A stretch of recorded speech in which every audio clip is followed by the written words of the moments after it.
உலக அளவில் எரிசக்தி சந்தையில் அதிர்வலை ஏற்படுத்தும் வகையில் முன்னணி எல்என்ஜி உற்பத்தியாளர் நாடான கத்தார் தனது திரவமாக்கப்பட்ட இயற்கை எரிவாயு உற்பத்தி மற்றும் ஏற்றுமதியை தற்காலிகமாக நிறுத்துவதாக அறிவித்துள்ளது.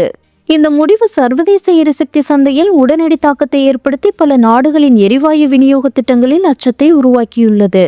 உலகிலேயே திரவமாக்கப்பட்ட இயற்கை எரிவாயு உற்பத்தியில் முன்னணியில் இருக்கும் கத்தார் தனது சூப்பர் கோல்டு எரிவாயு உற்பத்தி நிலையங்களில் ஏற்பட்டுள்ள தொழில்நுட்ப கோளாறு அல்லது பராமரிப்பு பணிகள் காரணமாக உற்பத்தியை தற்காலிகமாக நிறுத்தியுள்ளது. குறைந்தபட்சம் 1 மாதத்திற்கு இந்த தடைகள் நீடிக்கும் என்று தகவல்கள் வெளியாகியுள்ளது. உலக நாடுகளுக்கு தொடர்ந்து எரிவாயு வழங்கி வந்த கத்தாரின் இந்த திடீர் முடிவு காரணமாக சர்வதேச சந்தையில் எல்என்ஜி விலைகள் வேகமாக உயரத் தொடங்கியுள்ளது. பல நாடுகள் மாற்று விநியோகஸ்தர்களை தேடும் சூழ்நிலை உருவாகி இருப்பதால் உலகளாவிய எரிசக்தி சந்தையில் கூடுதல் பதற்றமும் நிலவுகிறது.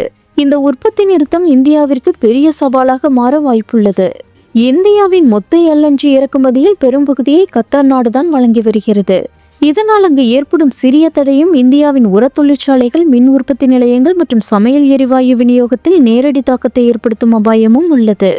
ஏற்கனவே எரிபொருள் விலை உயர்வால் மக்கள் சுமையை எதிர்கொண்டு வரும் நிலையில் கத்தாரின் இந்த உற்பத்தி தடை இந்திய பொருளாதாரத்திற்கு கூடுதல் அழுத்தத்தை ஏற்படுத்தக்கூடும் என பொருளாதார நிபுணர்கள் எச்சரிக்கின்றனர். உலகளாவிய எரிசக்தி விநியோகத்தில் ஏற்பட்டுள்ள இந்த மாற்றம் எதிர்காலத்தில் எரிவாயு விலை நிலவரத்தையும் எரிசக்தி கொள்கைகளையும் பாதிக்கக்கூடும் என்பது கவலைக்குரிய ஒன்றாக பார்க்கப்படுகிறது.